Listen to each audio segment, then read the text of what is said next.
बहुत समय पहले उत्तर प्रदेश के राजापुर गांव में संत मलुकदास जी रहते थे। वे जन्म से ही संत स्वभाव के थे। साधारण कपड़े, साधारण जीवन, पर मन में अपार भक्ति। गांव के लोग उन्हें बहुत सम्मान देते थे क्योंकि वे हमेशा सत्य, त्याग और सेवा का उपदेश देते थे। एक दिन की बात है। गांव का एक किसान खेत जोत रहा था। अचानक हल की नोक किसी कठोर चीज से टकराई। जब उसने मिट्टी खोदी तो भीतर से एक भारी गगरी घड़ा निकली जो सोने के सिक्कों से भरा था। किसान चौंक गया।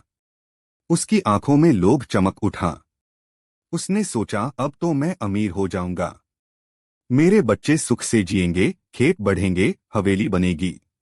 लेकिन तुरंत उसके मन में एक और विचार आया, ये धन मेरे लिए शायद ठीक नहीं।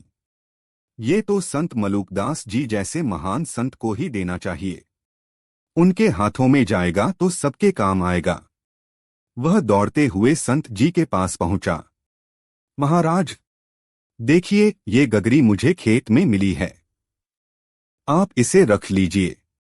संत मलुकदास ने घड़े को देखा और मुस्कराए।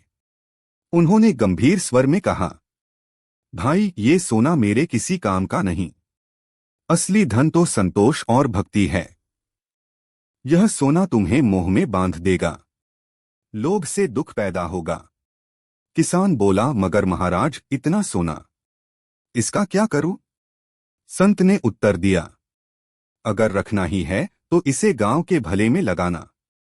इसे गरीबों में बांटो, भूखों को खाना खिलाओ और बच्चों की शिक्षा में लगाओ। तभी ये सोना सार्थक होगा। किसान ने संत की बात मानी और सोना पूरे गांव में बांट दिया। देखते ही देखते गांव की दशा बदल गई। जहां पहले गरीबी और कलह थी, वहां अब प्रेम, सहयोग और समृद्धि फैल गई। लोग समझ गए कि त्याग से ही सच्चा सुख मिलता है। जो त्याग करता है उसका घर हमेशा सुख से भर जाता है। मुझे कमेंट बॉक्स में बताइए आपको ये कथा कैसी लगी और चैनल को लाइक और सब्सक्राइब जरूर करें।